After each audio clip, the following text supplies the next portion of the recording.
Alright, everyone. Hello and welcome.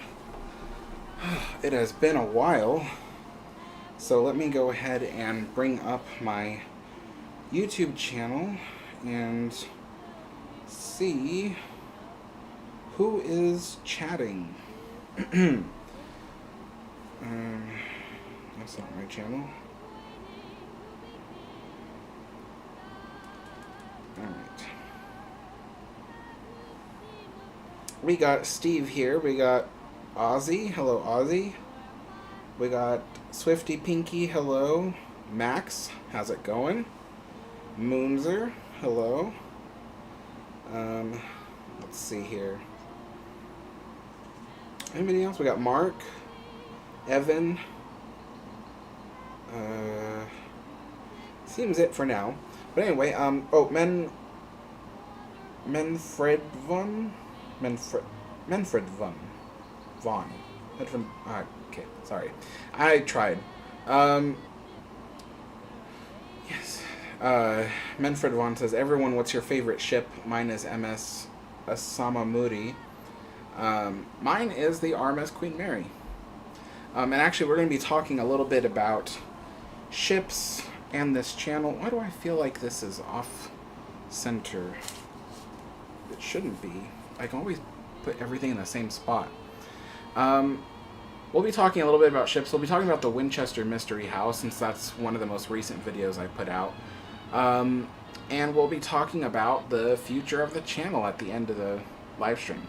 So, yeah. So let's see here. Let's start brewing some tea. We got Yorkshire Gold. I ask at the start of every live stream what tea I should make. I put it in the chat, and then usually, like, if anybody answers, it's usually like one person. But this time we had Steven and somebody else. I forget who. I'm sorry, but they voted on Yorkshire Gold. So today we're doing Yorkshire Gold.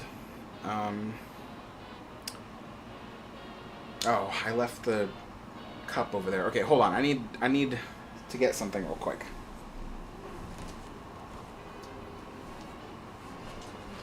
All right.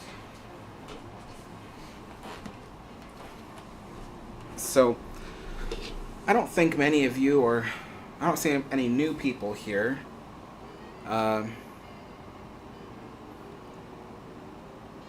Asher Surf says, is there any ship that looks like RMS Queen Mary or is the Queen Mary? Well, I mean, as for the first part of your question, the only other ship I can think of that looks like the RMS Queen Mary, the closest thing would be like the Queen Elizabeth, but even then there's a lot of significant differences.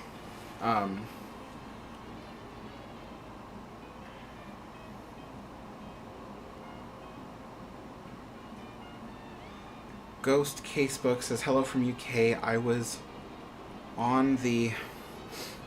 Sorry. YouTube covers my comments with this heart, and it's just like I can't read the comments. I was on the Queen Mary last month. Okay.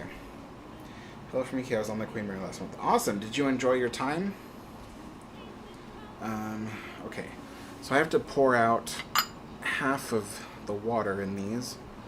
To preheat the china, I have to fill it with the hottest tap water I have.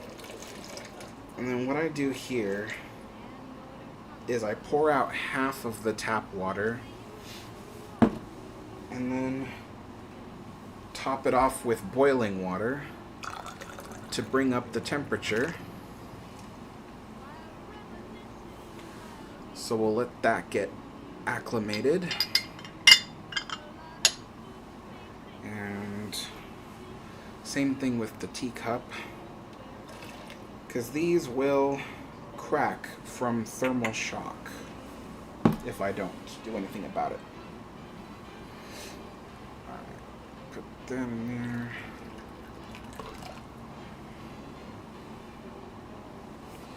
Let me just wait for that to kind of even out.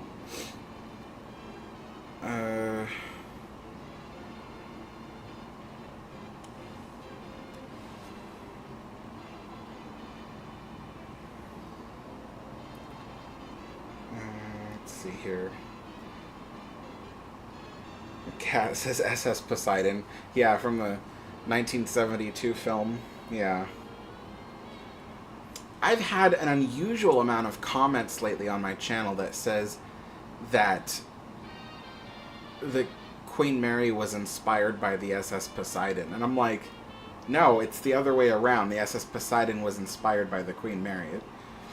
But yeah, it's really weird. Like, there have been like 3 comments within the last week that have said that from different people. And I'm like, that is so strange to have the same comment. But yeah.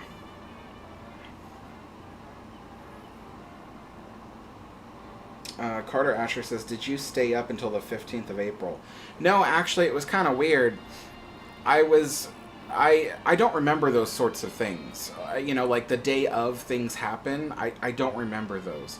So what ended up happening was, like, on the 14th, there was all this, like, Titanic stuff going on. And I'm like, that's interesting. There's a huge blow up of Titanic stuff. And the 15th, everybody was talking about how they stayed up all night. And I'm like, for what? And I realized, I'm like, oh, yeah. So, yeah, I guess it shows I'm not that much of a Titanic fan. It didn't occur to me, like, what was going on until, like, the next day. But, yeah.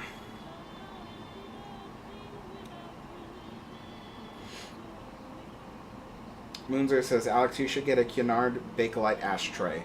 I thought about it, but it costs a lot of money, and I really don't have a need for it. I really only collect antiques that are either so beautiful that I want to show them off, or that they have a utilitarian purpose. So, like the tea set. I got the tea set because I knew that I would be using it. So that's why I got it. And I knew I could take care of it, too. You know, but yeah, but an ashtray I have no use for, and it's not really that pretty looking. It's just a black and white plastic ashtray. But, so I'll leave it for other fans to get those, but they're usually too expensive for me to afford anyway.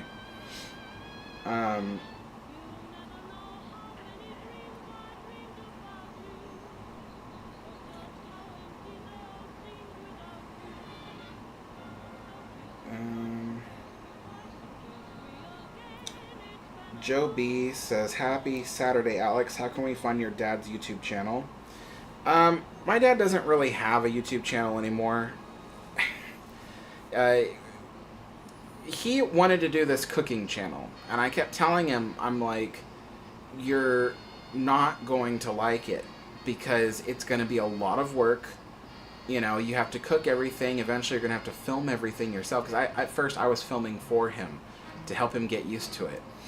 You know, and then I told him, then you have to manage this channel, you have to do weekly videos, like, it's a lot of work. And I told him, you're not going to like it, and then what it's going to end up happening is that people might not even like what you're making. And it turned out that was kind of true. Like, everybody wanted him to make Mexican food, but Mexican food is the least favorite thing he likes to make. He likes to make all kinds of other stuff. And so the channel just wasn't working for him, and he didn't really like what was going on, and it was a lot of work. His days off were completely consumed by the channel. So, you know, he doesn't have a channel anymore, technically. But yeah, it just goes to show, like, even what I do on this channel, it consumes every day of my life. There isn't a day where I don't spend some amount of time on this channel, even on the days I give myself as days off. It's what I do, but I love what I do. I love making history videos. I love learning about history and then teaching people about the things that I learned about history. So, you know, I love what I do, and I wouldn't want to do anything else, because I've done a lot of other jobs, and nothing is quite like this.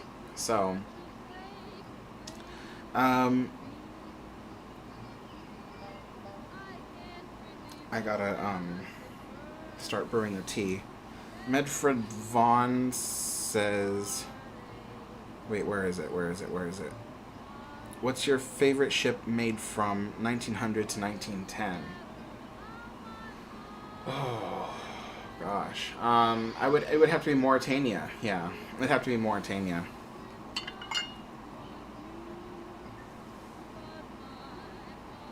Okay.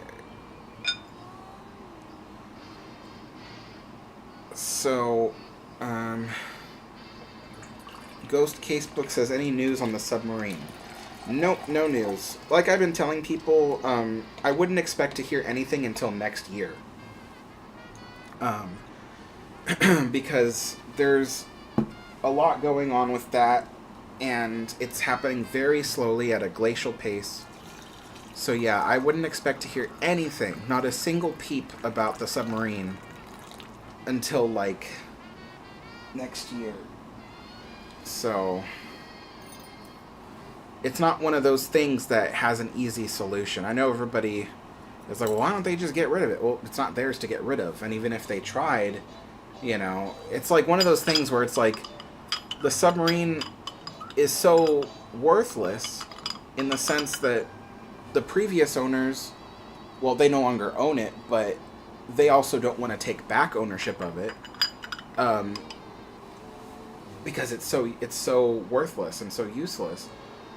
And at the same time, if the city were to try to get rid of it on their own, then whoever by legality could claim ownership over it would suddenly be like, oh hey, we can sue them for getting rid of it. Like it's complicated. It's really, really complicated, and that's one of the things that's been really difficult to convey to people, because people think there's such a simple solution. They're like, well, why don't they just get rid of it? Or why don't they force the previous owners to take responsibility? Well, it's like you can. If you claim you sold something and it's not yours anymore, why should you have to take care of it? If you sold a car to a friend, right, and you gave them the what is it they give to the deed of the car, I guess, to your friend, and they bought it and everything was legal, but your friend abandons it, and or something, or maybe something happens, and a city comes after you for taking care of the car, like, oh, you should take it. Why? It's not yours. But at the same time, if you could somehow claim that the car does belong to you and the city gets rid of it themselves, you could sue the city for throwing out your car without notifying you. It's just really weird. It's really weird how life works, like how the law works and all that stuff. So it's a very complex situation. I'm not saying that's exactly what's going on here. I'm just saying that it's a very complex situation, and it doesn't really have an easy solution. So it'll take a while. Okay, so that was at 146, so 150. The tea will be ready.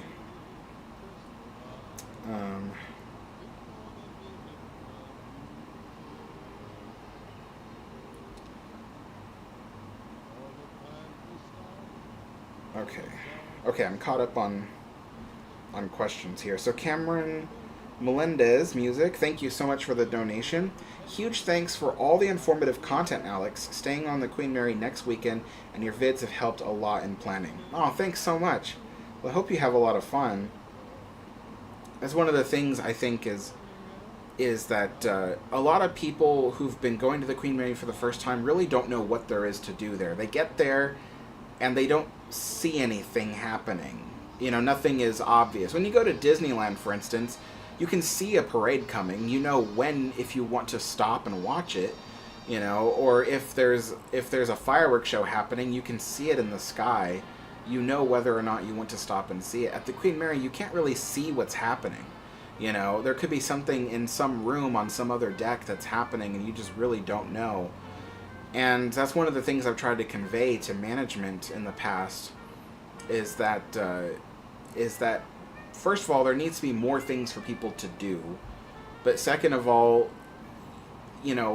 from what there is currently right now available aboard the ship, not many people know about it. And it's not like every employee talks about it to every guest. Sometimes, you're lucky, you run into Everett Horde and he'll tell you what's going on or what you should go find and stuff, but that's if you're lucky. I think the majority of guests really have no idea what there is to do aboard the ship. And it was kind of my thing where I was just like, I want to tell people what's going on, especially with the newest video I put out. I want to tell people what's going on, you know, and how to find it and stuff like that. So, but I do hope that current management decides to put more entertainment, not just like staging entertainment, but some kind of live entertainment, something for people to do. Because the ship, otherwise, it doesn't feel like there's anything really happening sometimes. So,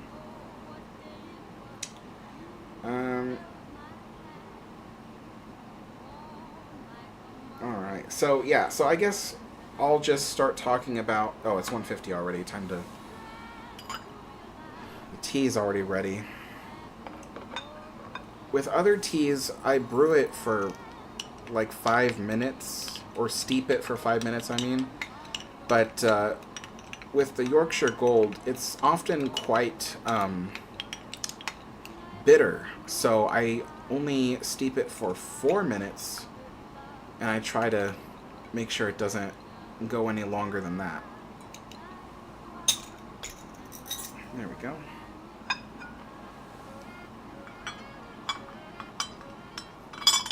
There we go. And then pour this out.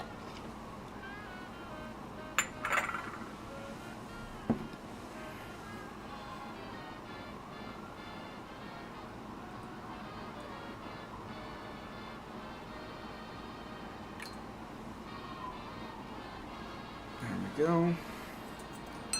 Here's a spoon for the sugar.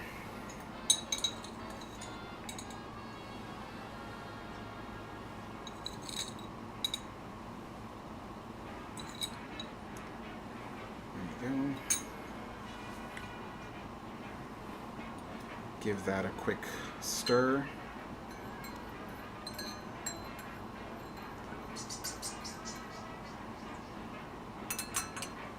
And then dump a bunch of milk in there.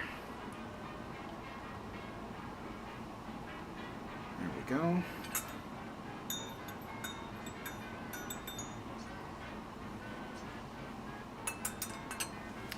All right.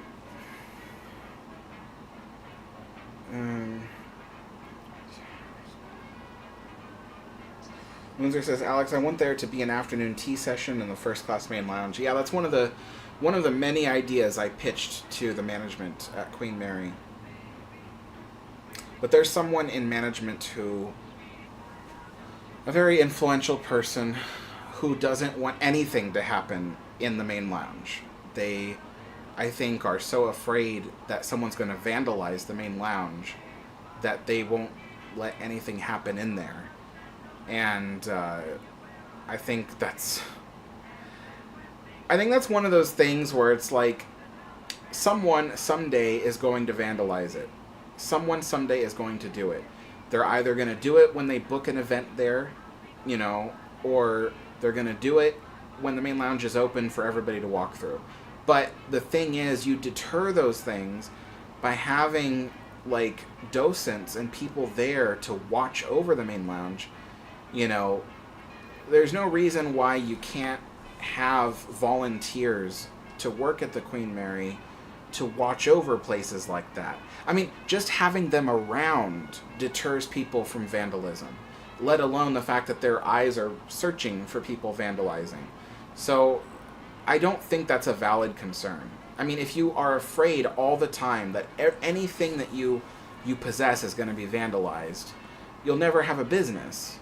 You know, it's like when I owned a coffee shop. It's like we spent all of our pocket change on the decorations of that place. And sometimes people vandalized it. Like we spent a lot of money on this like antique comfy chair, like a high wingback chair, beautiful chair. And one day, well, I don't think the guy meant to do this, but he certainly could have made a better decision. He literally just plopped down into it. He didn't like carefully sit into the chair. He like jumped and plopped down into it, completely destroying the spring base, and it just sank in the center. and we had to get it repaired, and that cost a lot of money. And there was a thought that maybe we shouldn't keep buying expensive decorations and furniture for the coffee shop, but it was like that's one of the things that made the coffee shop so nice. It's like sometimes things are going to happen, but it's like if you're on it and you take care of it and you got people there to watch over things, it'll be fine. But you can't be so afraid of vandalism that people, like your customers, can't see any decoration or anything nice. Like, that's just, what's the point, So yeah, like, I think the main lounge should be kept open every single day of the year, and it should have live entertainment there on occasion. Every day there should be some kind of live entertainment, even if it's just a pianist on the stage, or if it's a live band or a comedian, or an illusionist or something. And then there should be events there, like there should be afternoon tea, and there should be like I think would be really cool is like in the evenings there'd be like a comedy thing going on. And what would be cool is at least through the daytime, people visiting the ship can pass right through it. If there's an afternoon tea thing going on, then the only people that can sit down are people with reservations. But otherwise, yeah, like, I think that the lounge should be open, should be furnished and open for people to enjoy. So, I'm very adamant about that, still am. But we'll see,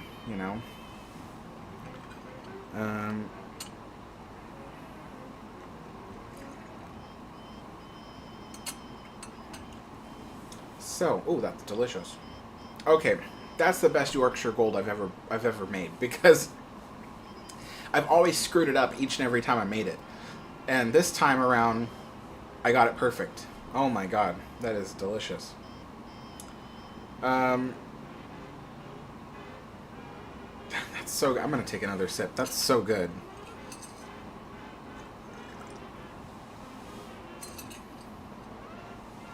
Now I see why people like Yorkshire Gold. If you don't screw it up, it tastes really good.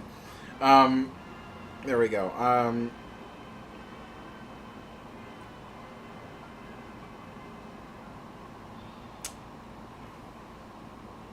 Okay, so what I was going to talk about was Winchester Mystery House. So what was interesting about doing that episode, I'm sure most of you have already seen it by now, but what was really interesting about doing that episode was learning the history behind it. So I had, for about 2 years now, already known the true story of Sarah Winchester. And I thought occasionally about making a video about the Winchester Mystery House. I just wasn't sure how I was going to do it. And then I got in contact with someone who happened to have footage of the inside of the house, which, if you don't know, they don't allow cameras to be running inside the house. You can't take pictures and you can't take photos. So that was one of the biggest problems with doing a Winchester House video, is if you can't take pictures or video, how am I supposed to make a video out of it? So when I got in contact with this person, they gave me all the footage they had, and they had the whole house. They literally just kept the camera running through the whole house. And I was so happy, especially because I had been to the Winchester House once in my life when I was a little kid, maybe 10 years old. But they were closed that day that we got there. We couldn't book a tour or anything. The place was closed. So I've never been back. I've never been able to go. And so I've never been inside the Winchester House before. So I really didn't even know what it looked like. I've seen pictures on the internet of the most famous exhibits on there, like the staircase to nowhere, the door to nowhere, that kind of thing. But the majority of the house I have not seen, especially the majority of what's on tour. So it was really great to be able to see that. And then as I was doing, obviously I already knew the true story of Sarah Winchester, but when you're going to make a history video, you should double check your information. So of course I went back to do research once again to make sure I had all my information correct, and and take record of where I got the information. And as I was digging deeper, I kind of learned that there was more to it. Sarah was most likely a vegetarian. There were stories of her. Remember how I said in the video that she had purchased land in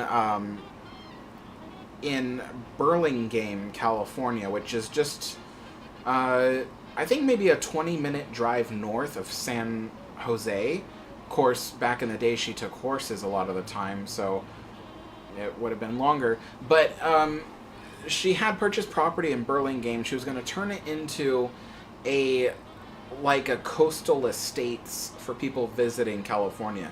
Now, I don't know whether it would have been for rich people. I know everybody's inclined is to say it's probably for rich people, Alex, but I don't know. I think there was also plans to build apartment buildings as well. So I think it might have also been for just anybody. The whole landscape would have been for anybody visiting California from somewhere else. She wanted people to have this good impression of California. And so when I learned that, I also learned that she had a houseboat, that during the construction of the estates, she had a canal built to access the estates and also give it more waterfront property. And in that canal, she towed her houseboat in there, and she lived in her houseboat on occasion. Between that and her Burlingame home, and then of course her permanent residence after 1907 was her Atherton home. She had 3 houses in Atherton, but only one of them was her permanent home. And she lived there only because the Winchester house, the one that we know in San Jose, was so damaged from the earthquake that she just didn't feel like it was worth living in there. I mean, it wasn't livable to begin with because there was so many alterations made to the house that, it was like gas lines were constantly being moved. The house was eventually converted to electric power for lights and stuff like that, but not all of the house. There was a lot of inconsistencies because, by the 1900s, the house was just becoming too rambling. It was too large.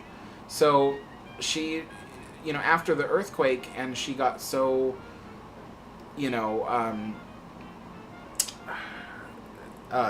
what's the word? Wary, I guess, she didn't want to keep building onto the house because it was so damaged, and her heart was just broken about it anyway. So she went to live in Atherton, and she kept the house maintained, of course, but yeah, she went to live in Atherton. But anyway, yeah, there were stories that when she would stay on this houseboat in Burlingame, she would if the little kids of the neighborhood were running by or whatever, she would tell them about the importance of not eating meat, especially not eating ducks, because a lot of people like to go duck hunting and eating ducks. She'd say you can't, you shouldn't eat ducks and stuff like that, and then at the end of kind of lecturing them, she'd give them a little button, the kind that you you put on your lapel or something like that. It's my friend's button. But yeah, so she would give them a button, and I don't know what it said on it, but presumably it said something about not eating meat, and the kids just wanted the button, so they would just listen to her talk and talk and talk, and so yeah, it was kind of funny. And then supposedly, this is what one of the former children had said. They obviously grew up into an adult, so they said that that they would sometimes see the duck hunters, pull up to the shore of the bay with their duck hunting boats, and Sarah would go out there with an axe and just start hacking away at their duck hunting boats until there was too many holes in the keel of it for for them to patch it up. It was just the boat was worthless. So yeah, we don't know if that's true. It came from one eyewitness, but yeah, so there's a high possibility that she was, a vegetarian, especially because when she was younger, when she still lived in New Haven, Connecticut, she was also a animal rights activist. She mostly supported her sister. Her sister was a much, more a much larger advocate for animal rights, but Sarah helped. Sarah was there along the way. So there was just so many interesting stories about Sarah that I was reading up on it. I'm just like, this is so funny. Like, her life is so interesting.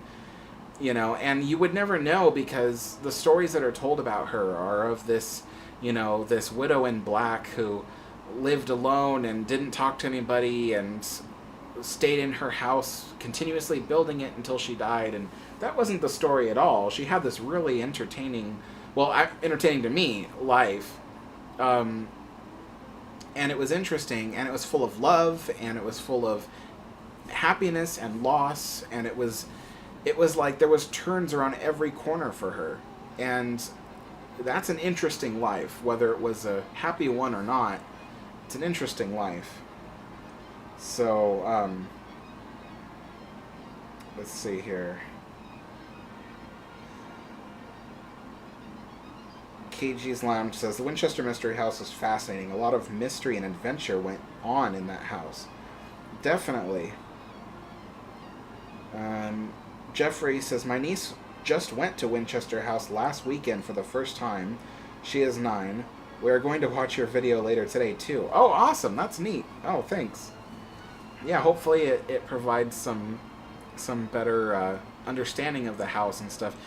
Sarah Winchester is actually like a really influential figure, especially for young women and stuff. Here's this woman that experienced so much loss and so much pain, but she channeled it into something, something that is positive for her, and she was able to lean on her interests to keep her sanity, essentially. And she constantly supported her family. I mean, most of the back in those days, men were the breadwinners of the family. It was like they ran the businesses, they earned the money, and a lot of the times the women stayed home and ran the house. The house was in itself a job. But a lot of Sarah's family towards the end, it was just the ladies left. And but Sarah had 50% stakeholdership in her husband's company, and she still had that massive fortune that she was sitting on, and she was very good apparently at selling property. She would she did real estate essentially, because she would buy up properties, fix them up, and then sell them. So and so that's how she maintained her fortune even into her aging years. And she looked after her family the whole time, and it was just like, wow, you have this like really interesting person, and so yeah, it's very inspiring, and so I couldn't wait to get that video out, because I was like, here's a side of this woman that we don't really hear about, and it's so interesting. I thought it was, just in my opinion, more interesting than the ghost stories that they tell. So, yeah. Diamond says, hey Alex, do you buy your crumpets or do you make them? I make them because to me it's a lot cheaper and easier to make them than to buy them. If I wanted to buy them, a pack of them could cost like $20. It's ridiculous. So I and that's a cheap price. If you could also buy crumpets on Amazon, which would probably get to me faster. And those cost even more. So I'd rather just make them. They're not hard to make. So, but at the same time, it takes a while, and I make them on rare occasion now because it just takes a while. So let me go ahead and dip one of these. These are Scottish shortbread here. I usually make my own as well. That's another thing that takes too much time. Actually, it's not the time that it takes to make the Scottish shortbread.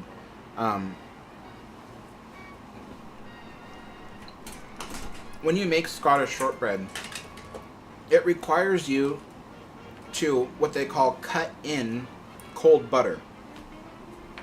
I am a pastry chef, or used to be at least. So I know how to do that by hand, because I don't have machines or tools that can do that. Like, my kitchen is very small. I have too much stuff as it is, so I can't I don't have a machine that can cut in butter. So I have to do it by hand. And I have to, mix it in by hand to make sure it's evenly dispersed.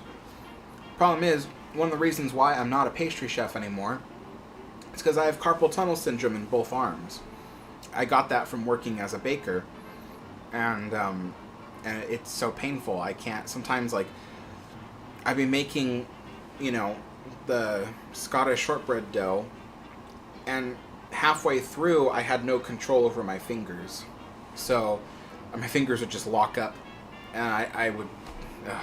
So I've stopped making them, but I'm sure if I make them less frequently, I could get through the whole recipe and finally bake it. But man, that last time I made them, my hands just completely locked up. I had to have my dad help me finish it. So yeah, it was unbelievable. But yeah.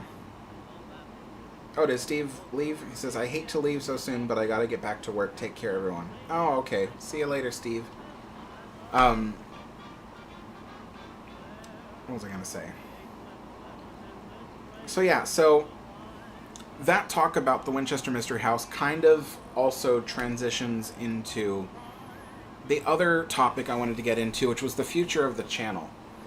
So,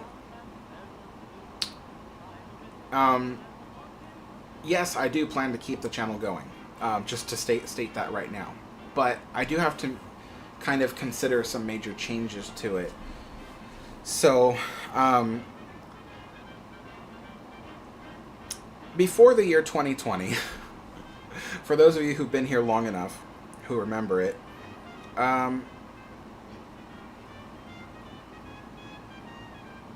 okay. Wait.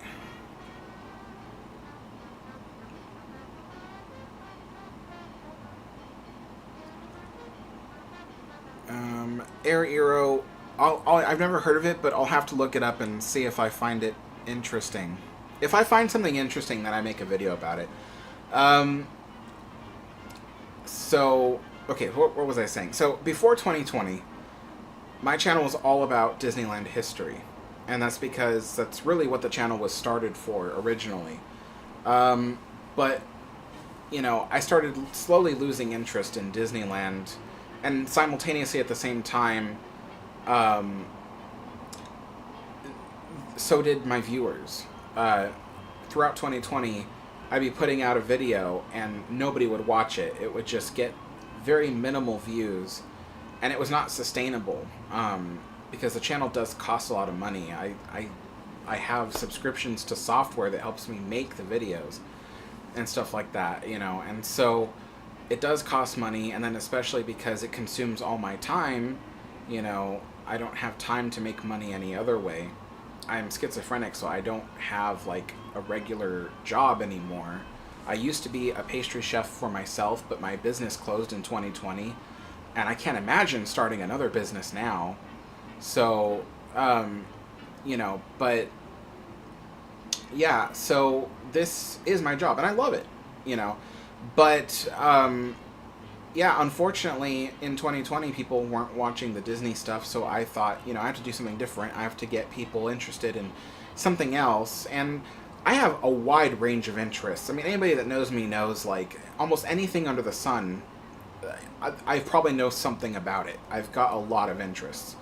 And so that's when the subject of Queen Mary just jumped off the page, and I felt like I had to start talking about the Queen Mary because the ship really needed the attention. It really needed the help. Because at the time, there were very few people making videos about the Queen Mary, and even when they did, they were usually just reposting old footage. That was pretty much all it was. There wasn't very many history of the Queen Mary videos, and when there were, people just told the basic bullet points of the whole history in like 20 minutes. But there's so much history on the ship, you couldn't possibly cover it all in 20 minutes. I mean, just the war effort alone took me a 47-minute video to get through. I don't think that was real English. It took me 47 minutes of a video to describe the Queen Mary's war effort alone. And that was just 6 years of service. She had 31 years of service. There was a lot to know about the Queen Mary. And so I started focusing on the Queen Mary, and that brought me to where I am today. You know, people got really interested in it, and that really helped my channel to grow, but it also gave me more of, you know, a challenge.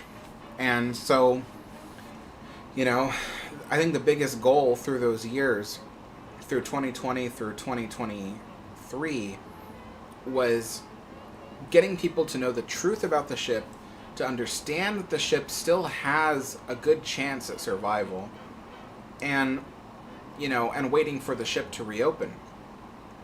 And now it's been a whole year since the ship has reopened. Things are doing well. They could go better. I will add that right now. They could go better. But the ship is open, and everybody is enjoying it, and they're interested in it, and again.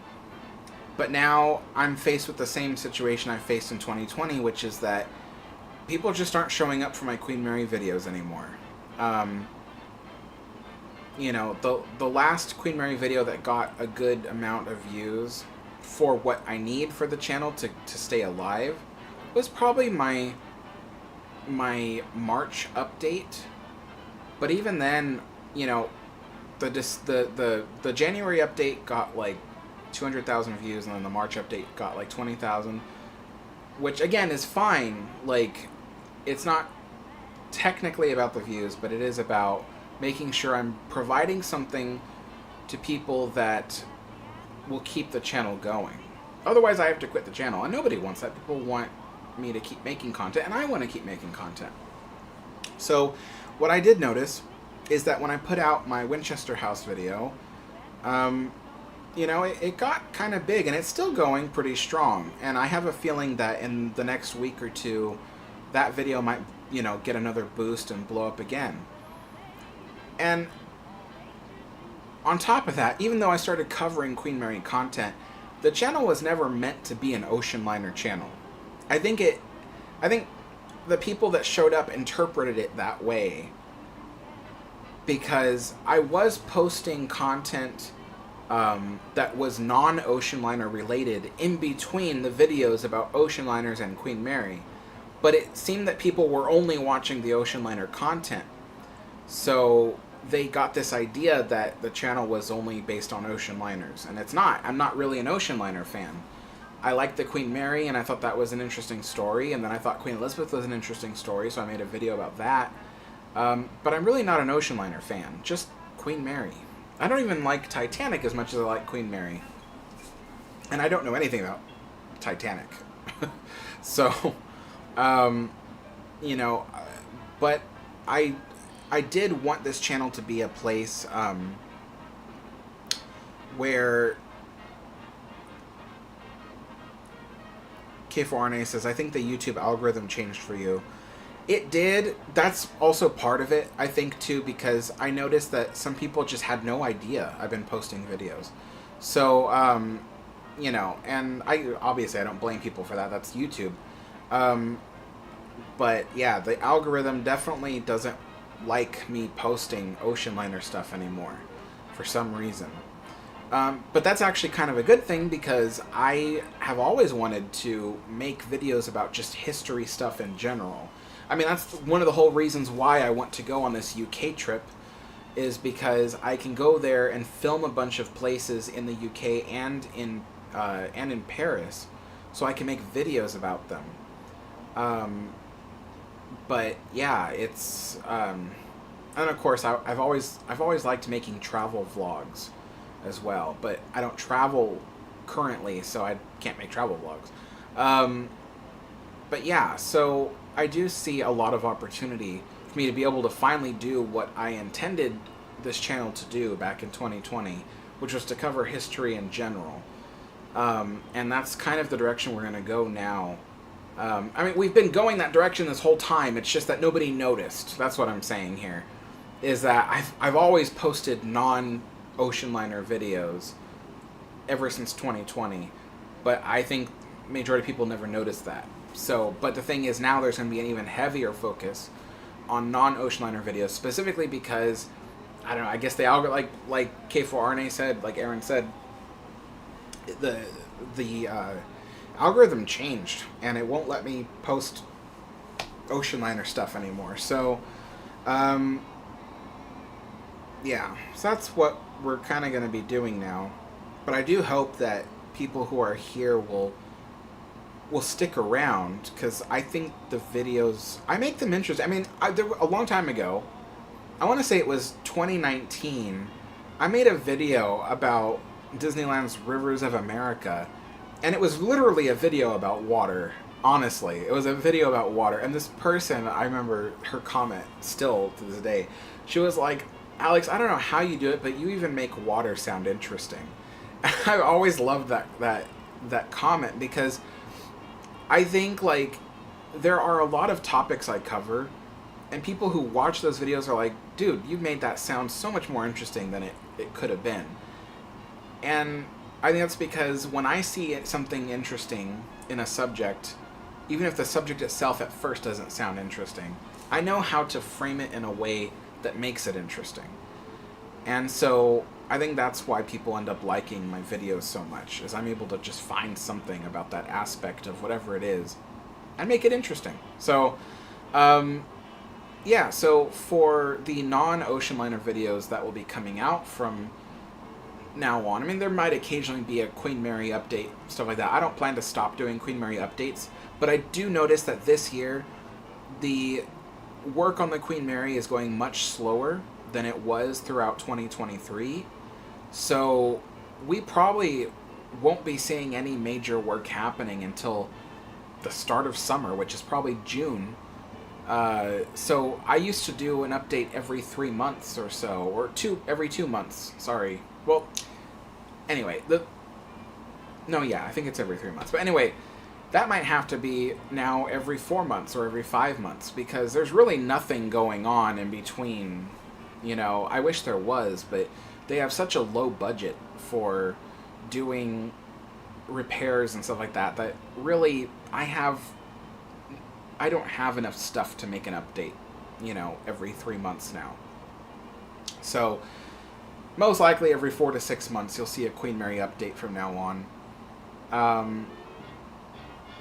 But yeah, so other than that, there will still be Queen Mary videos on occasion, but just not nearly as often as I used to post.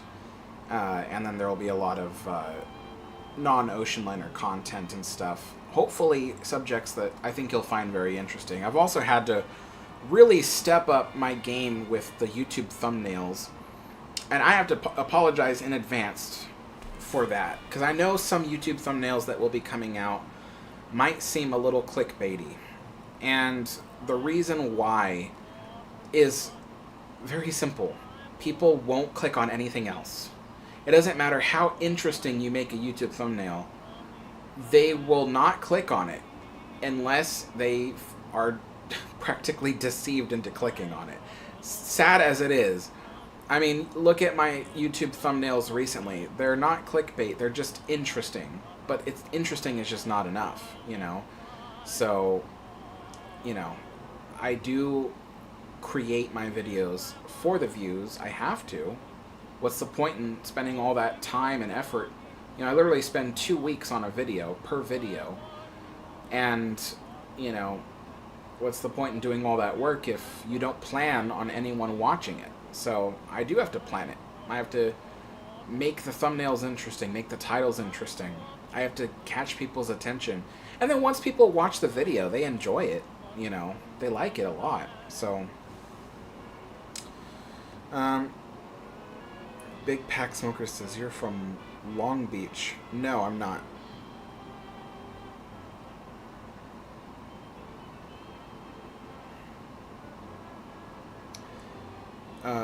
No, I'm from Orange County. I can't specify, but I'm from Orange County. So I am from the LA Orange County area, but not specifically Long Beach. I've never lived in Long Beach. Goofy Roll says, try thumbnails of hot chicks. That's hilarious, but yeah. Honestly, that probably would get people to click on the video a lot more. But I do have to maintain some kind of standard, honestly. Like, that's one of the things, though, is that I've got such a strong sense of ethics that I don't want to create 100% clickbait thumbnails.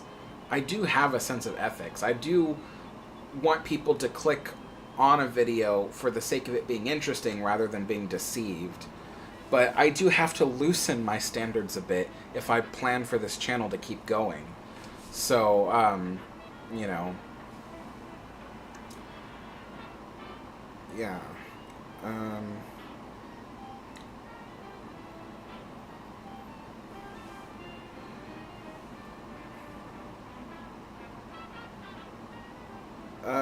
Oh, Brian says, good afternoon, Alex. You always make my days when I can just sit back, relax with one of your videos. I'd miss you if you weren't here. In the words of Tony the Tiger, you're great. Thank you so much. It does mean a lot to me. I'm not one of those YouTubers who is just like, oh, give me all the views, all the clicks, give me all the attention. That's really not what I'm about. I'm not an attention seeker.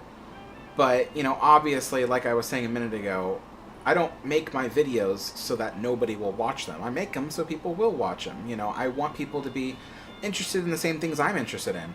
I mean, I remember when I started making Queen Mary videos, there was some backlash on Facebook from people who were like, oh, you're just trying to get attention and make yourself seem important. I'm like, no, if I was just after attention, then I would not be choosing Queen Mary as my subject. I'd probably be stuffing my face full of noodles.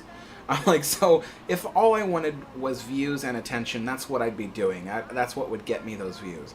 I'm like, but I do what I do because I love history. I love learning about it. I love talking about it, and I've always liked documentaries. I like documentaries because they're entertaining. They frame the history in a way that is in a storytelling format. So even if history doesn't really take place quite that way, telling it in a storytelling format gets people interested in it. And I want people to be interested in history. I don't want people to start getting disinterested in it, and then next thing you know, all of our museums in this country are closing down because nobody cares. Like, I want people to care. And like the Queen Mary, that's a perfect example. That was a ship that very nearly did not survive the pandemic. That ship was going to be scrapped. And I did not want that to happen.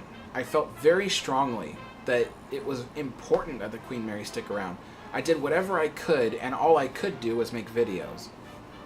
And I do think those videos really helped to keep the ship around. So that's why I want to keep making history videos, because I care about a lot of the history stuff that I talk about. I want to see it. It's like the Winchester Mystery House. If it was, it's a famous subject, but what wasn't famous was the truth about Sarah Winchester. That has been told by a couple of YouTube videos, but I had more stuff to tell, and I felt that it's great that the house is still around. It's great that the current company that operates it takes care of it, but I wanted people to know the real story. And that's why I make the content. So yeah, that's why I run this channel as a business. That's why I have to... I make what I want to make, but at the same time, I also have to make stuff that people want to watch. So yeah, things have to change that aspect. But I still plan to go on the UK trip to do all the filming because, once again, I want to visit all these historic places when I get there to make videos about them.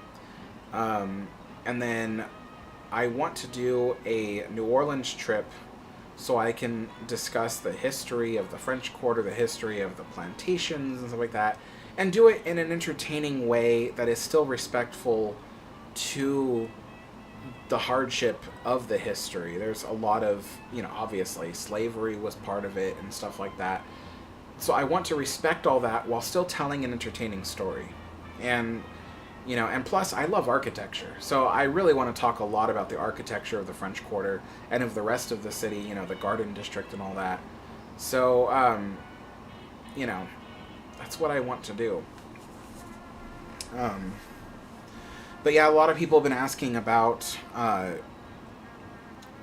this UK trip lately. They're like, how's it going? Have you been able to, save up all the money? And it's like, unfortunately, since last fall, that's when things started going downhill for the channel. There's just fewer people were watching my content. I had one really great success, which was in January, was the Queen Mary update. That one got like 250,000 views. That really helped out a lot in a really tight situation. But I'm in a situation now where, I'm going to start going into debt. And I just did my taxes. I owe a lot of money on taxes. And so I have to get this channel back on track because I don't want my life to fall apart. So that's kind of what I'm facing right now. And it's been very stressful. That's probably why I haven't been doing very many live streams lately, is because I've just had so much on my plate in life. And then I have a nephew who's going to be born next month. And so our family is preparing for that. And, there's just a lot going on. But right now my priority is trying to make sure that I still have a roof over my head and that this channel still keeps going because I love what I do, Even if I were capable of going back to work as a pastry chef, which no one wants to hire a pastry chef, I couldn't. My schizophrenia makes it so much worse now. So it is tough, but I try not to focus on the negative. I've never lived my life that way. You have to look at the positive. You have to go, okay, what do I have here? What do I appreciate? And how can I take this and turn it into a positive thing? So I always try to look at how I can turn things around. And with this channel, I see so much opportunity. So instead of seeing it as, oh, boo-hoo, I don't have enough views on my channel, I see it as, well, here's how I can improve, here's how I can keep entertaining people, and I come up with all these plans and I go after it. So that's what I plan to do. This isn't a pity party. This is a, here's what I'm going to do about this situation kind of live stream. And I think it's going to be interesting, and I hope that you guys will stick around for it. I know some people who were around since the first years of my channel, 2016, when I was talking about Disneyland, and they're still here now, even though I don't really talk about it anymore. So, yeah, it's been really, really fantastic having all those people around who really enjoy what I do. So, Swink McLeod says, New Orleans video/architecture vid would be awesome. Yeah, I think so too. I think that with this UK trip, I bit off more than I could chew. It is a very expensive trip, and I am not making the money to save up for it. It's just, all my money goes to living. So I think I bit off a bit more than I could chew. I don't think I'll be able to save up, $8,000 all at once. I have to take a smaller trip. I have to do something that won't cost nearly as much money, but will still allow me to film historic places and then talk about them. So I think the New Orleans trip will probably come before the UK trip now, because I honestly don't think I am capable of saving up that much money now. But a smaller goal of going to New Orleans is easier to achieve. And then from those videos, those New Orleans videos, then that should give me the boost I need to save up for the UK trip. And there's also news that in 2025, the Queen Mary 2 will start being only a transatlantic ship, because the transatlantic crossings are becoming so popular. And I told people about this in my video about ocean liners coming back. I said, it's becoming so popular now, I actually can imagine Cunard making another ship in the next 5 to 10 years, And then I can see other companies considering building ocean liners. There's a rumor that there's another company, I think Holland America is considering building an ocean liner for, the transatlantic run, because it's so popular. And so, the Queen Mary 2 will be only transatlantic, and the new Queen Anne will take over the cruising efforts and the world cruises as well. So that's actually good news for me, because that means there's more opportunities to book a voyage on the Queen Mary 2. Maybe it'll make some of the Queen Mary 2 voyages a bit cheaper too, so that way it doesn't cost as much. We'll see. But yeah. Carter Asher says, did you go to Belfast?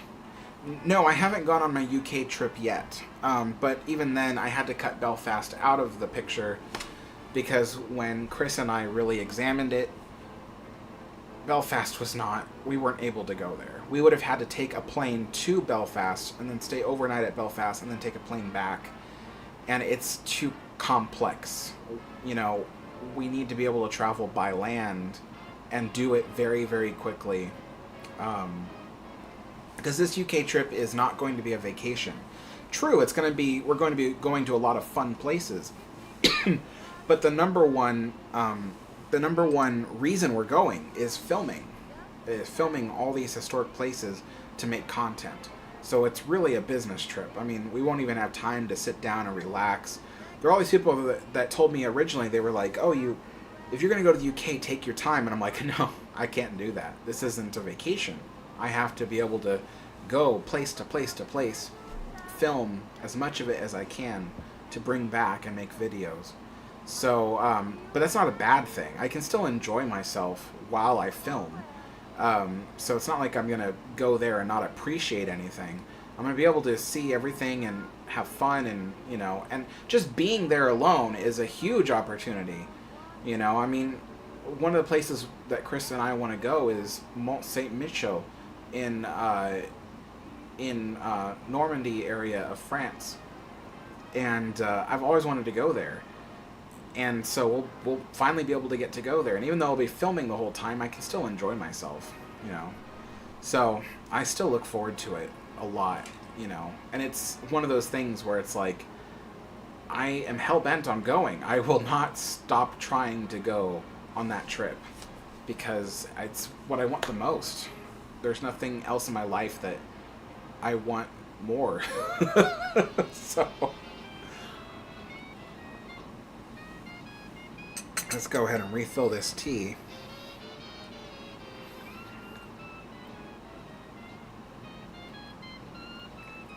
So, yeah.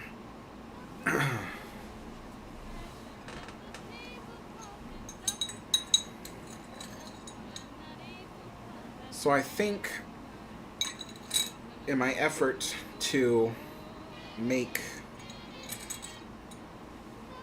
I had to scrape the bottom for the last bit of sugar in there. In my effort to make a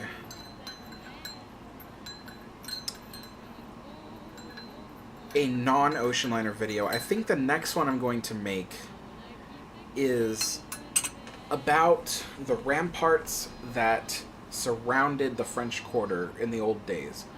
Because way back when I made a French Quarter video, I don't know if you guys knew I made that, but I made a video about the history of the French Quarter, which was a very popular video. During my research, I learned that there was a wall that surrounded the French Quarter called the ramparts, and the last piece of it existed up until 1920, and then they demolished it to build a building over the site. But I was like, I want to know about this, and I want to see if I can get photos or images of it or something, and just kind of talk about it, make a quick little topic video or something. So, yeah. But I don't know if that's interesting enough. Maybe I should do something else. I did consider a video about the history, the creation of the Golden Gate Bridge, but at the same time I just finished doing you know, a Golden Gate Park video and a Winchester House video, which I know Winchester House is in, you know, San Jose, but it's in the Bay Area, so I thought maybe people want to see something non-Bay Area-ish. But yeah, I don't know what I should do next. I feel like it's got to be a big topic. It's got to be like from a city that is well known or something like that, because if I do my next video on something that's not as well known, I don't think people will click on it. It's just like when I did my video about the steamboats on Lake Coeur d'Alene. I loved that video. I worked so hard on that one, and I thought it turned out great. But unfortunately, it's not a very popular topic, so not many people got to see it. And I think people will be able to see those unpopular topics if I get more people interested in the big topics. So, yeah.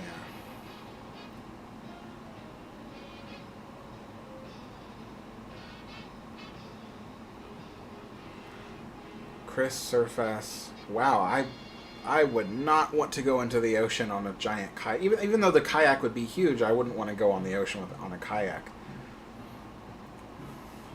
Jeffrey Charles says, would you do a Disney history video again? I never like to say never, because what I end up saying is, when I end up saying no, then I end up doing it anyway. So I'm not going to say no. I have had thoughts the last 2 days about maybe...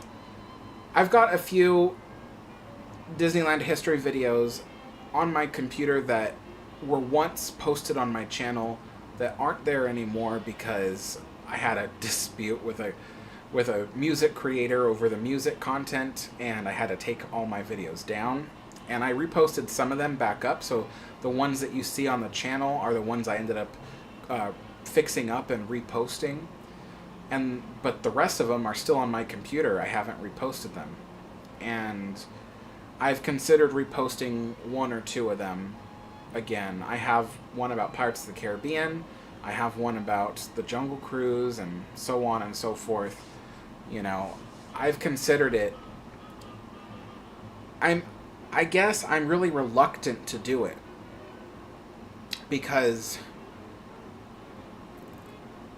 those videos attract the Disney fan community, and the fan community isn't what it used to be.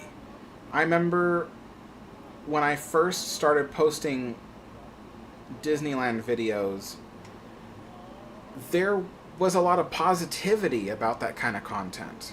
You know, people were eager to listen to it, eager to like it. There were a lot of people who wanted to have conversations about the history of the park and stuff like that. But over the last couple of years, maybe it's because the company started becoming more political or something, but it changed. The fan community is not the same. And a lot of the people I used to like talking to Disney about, they're not around anymore. Now it's a lot of these kids who don't really understand what it is they like about the park. They just think it looks cool. So it's kind of like I can't really connect with the younger generations. You know, they like something because it looks good. They don't consider it from storytelling standpoints or engineering standpoints, and nothing impresses them anymore either. So it's kind of like I can't get them excited about, oh, well, the Imagineers were able to figure out how to do a 90-degree, you know, wrist swivel on an animatronic using hydraulic power. Like, they're not interested in that. Because they're like, oh, well, look at what animatronics can do now. They got ones that can dance midair while they're launched. You know, it's like, you know, they got animatronics now that can walk on their own on 2 feet without arms or legs. And it's just like nothing impresses them anymore. So it's just kind of like, I don't know whether I'll post another Disneyland history video. I don't know that I want to spark argument. Like my videos right now, I've been... One by one on my Disneyland videos, I've had to turn off the comment section because people will just break out into arguments. about politics, about personal opinion. Like, it's not the same fan community anymore. It's a bunch of argumentative people who just can't agree on anything, and they all think they're right. And it's just like, I don't know that I want to get back into that. Like, I look at it and I'm like, Jesus, like because when I release a video about Queen Mary, I don't get any of that. There's a lot of really great people who want to have conversations and talk about stuff, and they just enjoy the subject matter. But when I go back on my old Disneyland videos and I open the comment section, it's nothing but people hating on each other. They care more about bringing other people down than they care about the subject matter of the video. So I don't know that I want to get caught up in that again. It's not a very positive atmosphere, despite the fact that the content is Disney. You'd think it'd be a positive atmosphere, but it's very, very toxic. So I don't know that I want to get back into that. That's honestly what's keeping me from doing anything Disney related. That's pretty much it. I mean, I don't know. So I'll never say never, but I just don't. I'm so reluctant. I'm just so reluctant. I don't know.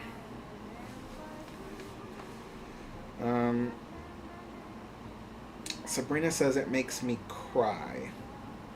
Disney made a lot of the stuff people use today. Yeah, well, and the other thing too is, from a historical perspective. Let me just drink some of this real quick. From a historic perspective, when you study history, you know that history is very messy. You can't take everything in history personally. Even if you love it, you can't be like, oh, I love this so much, and this person was a hero. You can't do that, because if history teaches you anything, it's that it's messy. And so it's okay to find the history fascinating, even if it's bad stuff. It's okay to find it fascinating, but it's when you start taking it to heart and you get too emotional about it that it can be a bad thing. And so I can talk about Walt Disney. I mean, he had his, well, for lack of a better word, his imperfections. Well, let's just come out and say it. People often talk about his racism. And the thing is that from what we understand, the proof, the actual proof that we have, is that originally Walt Disney was a racially insensitive person, but he did not hate people for their skin colors. He did not hate them for their religions. He did not hate women. There is no proof that he was any kind of person like that. But there is evidence that there were things that he did that originally he did not find fault with, which makes him insensitive to certain subjects and certain things, which is typical of people back then.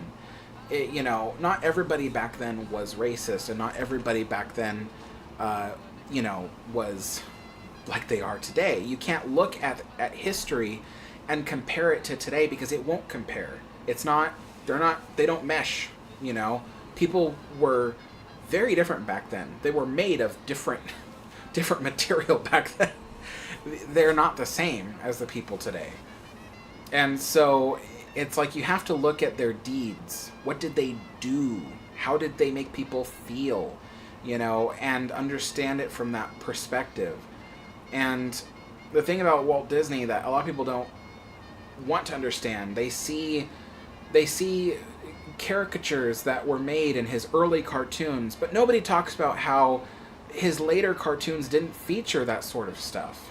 As time went by, he learned from his mistakes. He understood as the 50s and 60s rolled around. there was all kinds of civil rights movements happening. And he, like everybody else in the country, was growing with it. They were understanding it. It became more and more a subject that was out in the open. And he altered his original stuff out of his own expenses and without any fanfare. It's not like he put up a poster and said, "Oh, we redid the Three Little Pigs cartoon and took out the elements of the Jewish peddler and stuff like that." He didn't advertise any of that stuff. He did it because he knew it was the right thing to do. But there's no evidence that he hated, that he was anti-Semitic, particularly because he was a long time donator to or donor to all kinds of Jewish causes. Like there was the house, the Jewish House of the Elderly, I think it's called, in New York. He also was a donor of Yeshiva College for years and years and years and years and years. Even back into the 1930s, he was donors of all kinds of Jewish charities. And in the 1950s, mid-1950s, 1955 and I believe 1958, twice he was named Man of the Year by the B'nai B'rith. I think I pronounced it correctly. I hope I did. By the B'nai B'rith. And it's like they don't award Man of the Year to an anti-Semite. That's, they don't do that. So obviously people back then knew that he was not anti-Semitic. People knew that he was not racist. The first black animator he ever hired, Floyd Norman, he handpicked him. He's like, I like that guy. He knows how to animate. He's good. Let's hire him in here. And people talk about, well, why didn't he have more black animators? Floyd Norman himself said he would have hired more black animators if there were black animators. But back then, black people were not going to school for animation. They didn't think it was, an avenue for them. So, it was after Floyd Norman, and there was, I forget his name, but there was another man that worked for, was it Warner Brothers? And, once him and Floyd Norman were doing stuff, then you started seeing more black animators come in. But he did have other people. He had, I believe he had a Chinese cartoonist, if I remember correctly, who was helping all the way back even into the movie Bambi. I don't remember. It's been so long since I've recalled all this history before. But, so that's the thing is that, history is messy. And there were people who did not agree with Walt Disney's leadership and stuff like that, and they created smear campaigns against him. And a lot of the stuff you hear today about his prejudice is actually stemming from those smear campaigns, from the very people who once had nothing but good things to say about him. So, you can't always take what you hear as fact, especially because a lot of the times there is no proof to prove these things. So that's one of those things where it's just like, history is messy, and when you create YouTube videos, people very quickly want to judge, and it's difficult to get them to understand, it's okay to be passionate about what you're passionate for, but also remember that this is just history. It either happened or it didn't, So, yeah. Ability to Page, thank you so much for the donation. Alex, so glad I got to see you live, though I'm super late. That's all right. Brian T says, hi, Alex from Florida. Hello, Brian. Let's see.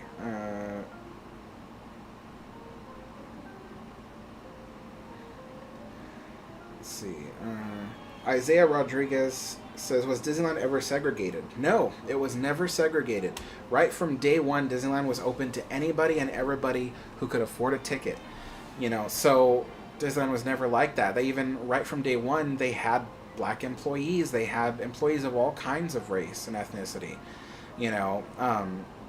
So it's interesting that rumors like that came out when it wasn't true. It was like, Disneyland was a place for everybody. There's photographs I have of people of all kinds of races and religions visiting the park as far back as opening day.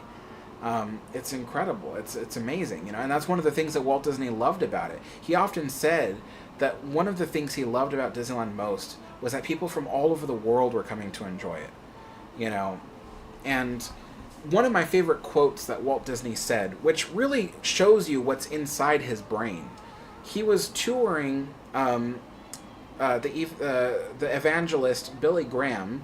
I don't know if you guys remember him. Some of my older viewers remember him. But Billy Graham, way back in the day, was like one of the major televangelists, especially like someone who would go country to country preaching, And Billy Graham came to Disneyland. Walt Disney toured him around himself.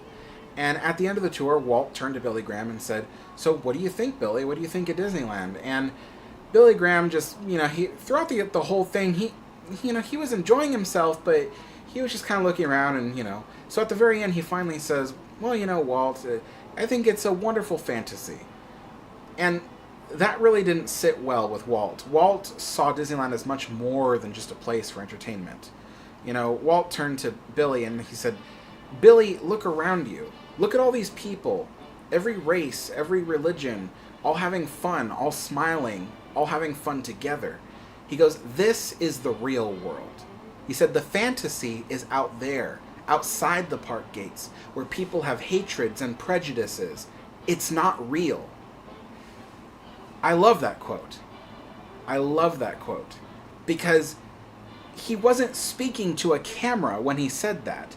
That quote was said only to Billy Graham and overheard by one of the park executives who was following closely behind them.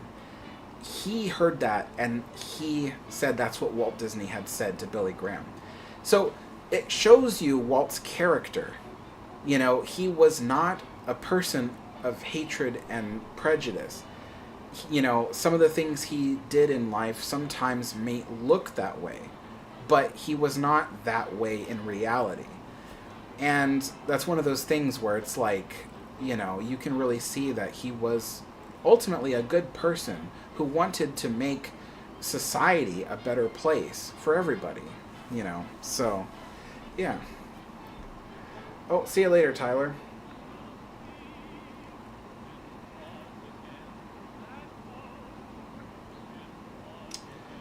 Sheridan, to my knowledge, in 1955, Disney, no, 1955, California was not a segregated state, no. Before that, into the 1930s, maybe, but California was actually pretty progressive, even in the early 20th century, so, I don't believe it was a segregated state, even in the 1930s. In fact, I don't think it ever was necessarily a segregated state, because the further back you go in history, the more California was really, really, racially diverse. You think about Alabama, and you either had white people or black people. That's why it was segregated, because white people could say, "Oh, well, none of our businesses can be used, or at least the same doors, the same drinking fountains, the same countertops cannot be used by mixed races. It's got to be either white or black."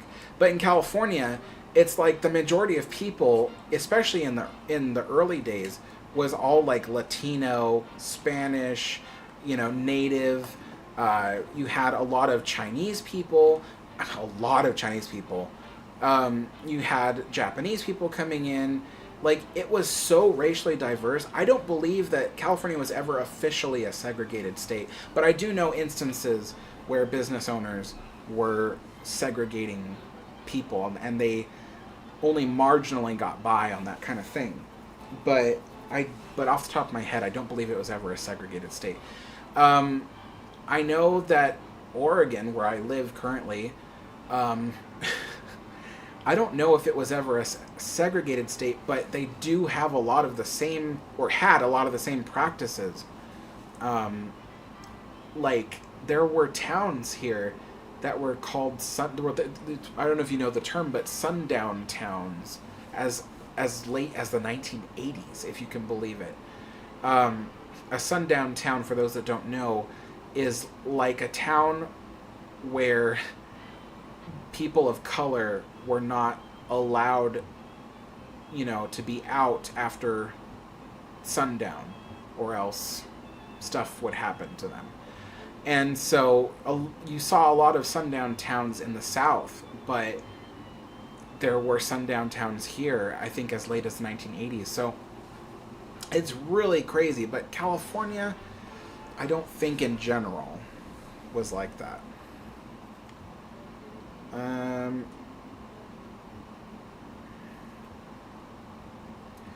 Rod Armstrong says, interesting videos on the Queen Mary. Be good to see a video of those places associated with Queen Mary now and then. When it was launched, the old railway terminal for the passengers in Southampton, the docks. Maybe. I would have to find something interesting about it. I as far as I know, it's like, oh, it's just a train. Oh, it's just a terminal. Oh, it's just, docks. So I would need to find something interesting about it. It's like the Queen Mary, like, I wasn't interested in the Queen Mary till I found out all these crazy things about the ship, and I was like, okay, that's interesting. So it would have to be something that catches my interest.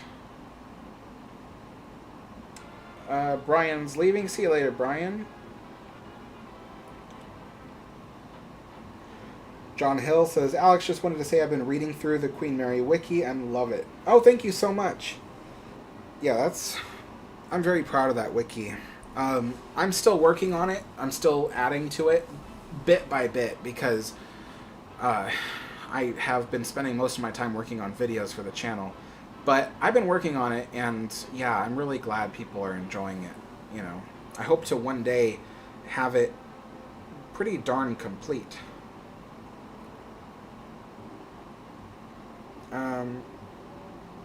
Good Life 88 says, I'm planning on a trip to visit Queen Mary in early 2025. Any new updates coming any new updates coming I can expect? Not that I know of. No, they haven't announced anything since the last time I made a update video, which was in April, which is this month. What was it, April or was it March? March update. My March update. Sorry about that. I had to really think about what month it was. My March update. If you go back to my March update, that is the stuff that's going to be happening. So in that update, I listed all the stuff that is going to be happening this year and in the coming months and stuff like that. So that's as far as I know currently. There's been no new information since then.